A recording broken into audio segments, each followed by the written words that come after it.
Welcome to Business Life TV, where we talk all things business and marketing. Getaway Factory.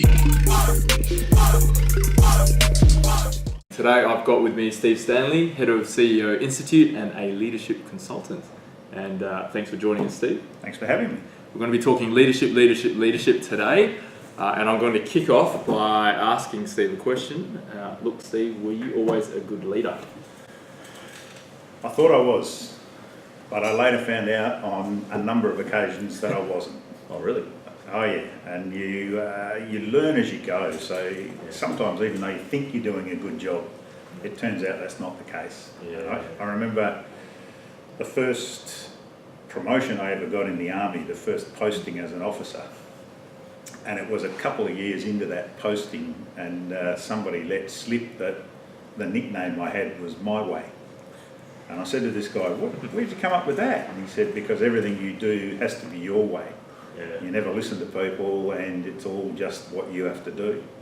And that's pretty common, because most people think that when you're put in a promotion or a leadership position, that's what you have to do is lead.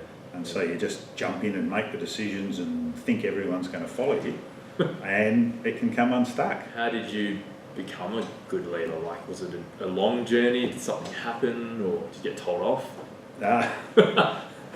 It's a constant journey, and it's still going. So, and it's always all about context. So sometimes in the right context you can be a good leader. Sometimes in a different context you make mistakes, and you've got to learn from those and figure out how to do it better next time. So I think a couple of things that happened for me. I had a really good mentor.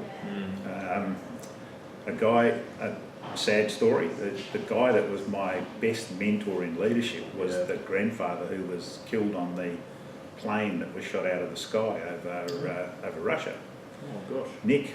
And he was somebody that was extremely frustrating, because he would never tell you the answer to something. Whenever you'd go and see him and say, Nick, I need some advice, he'd say, and what do you think you should do? And you'd say, mate, I've come here for some advice. But he always forced you to think it through and come up with your own solution. And that's how you learn. Awesome. So now look, do you think, there's a whole debate about this, do you think good leaders are born or are they made?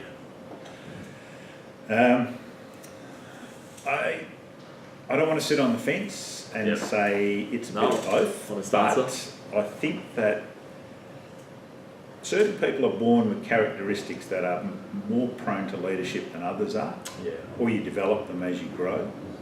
And you can see that at any situation. If there's a problem arises, somebody will step forward and be the leader, and that will have come from something within them that just says, I need to do this. But I think every leader learns, and you can learn a lot about leadership the more you go, as long as you're prepared to do so.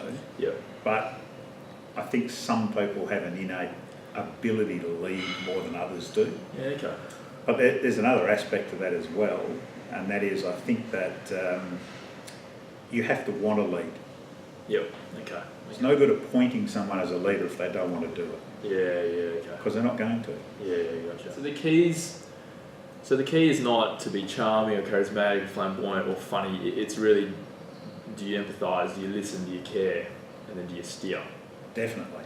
Right, okay. That's what it's all about. There was a book, Good to Great, written a few years ago, Jim Collins' book, and he writes about level 5 leaders, and says in there that level 5 leaders are the ones that hardly anyone knows about. So they're not the ones on the speaking circuit making a big noise about their company or themselves or how good they are. They're the ones who get the job done in the proper way and get people to follow them.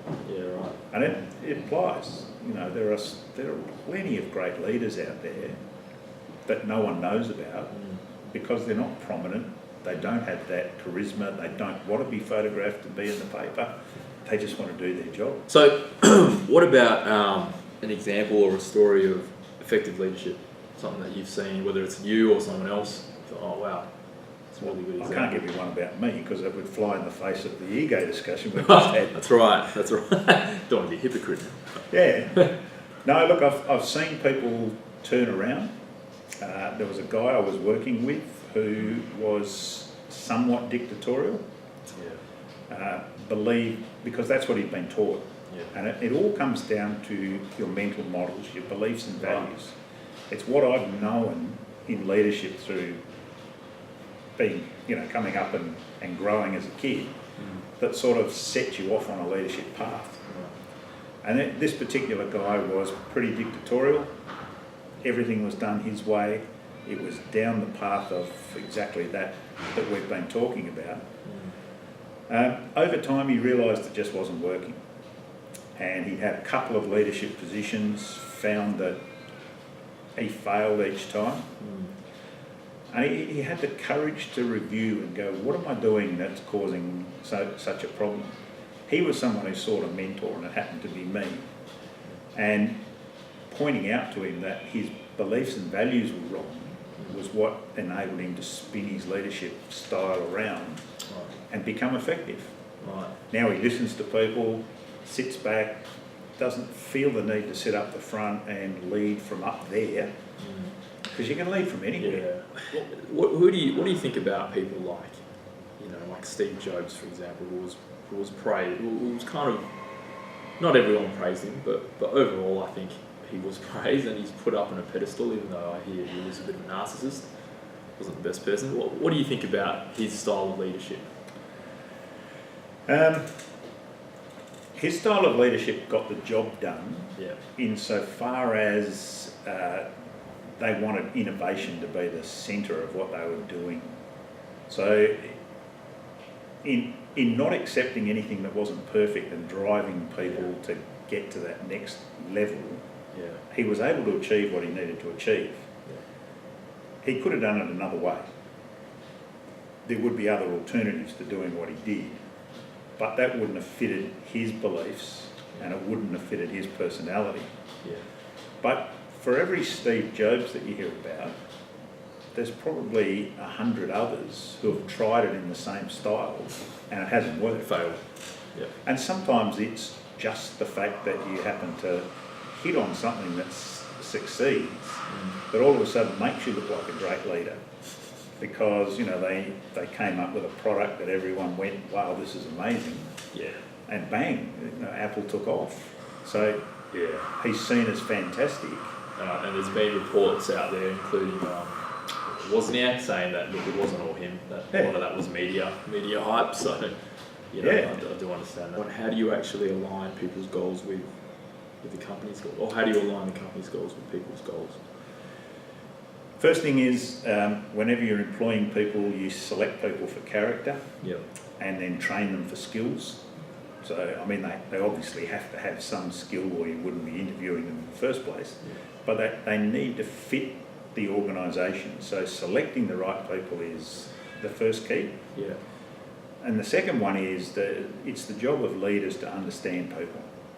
So, leaders need to talk to the staff, work out whether they've got personal goals they're trying to achieve and assist them to do that.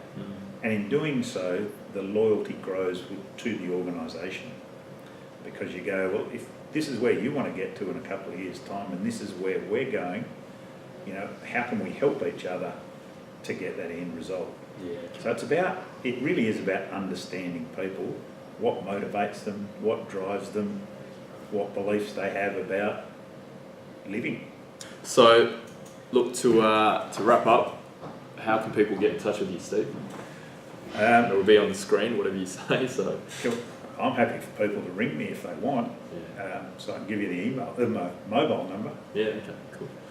0417 985 949. Great, it'll be right here. No worries. I'm always happy to talk to people. Fantastic. Look, thanks, Steve. That was worries. great. Thanks for having me.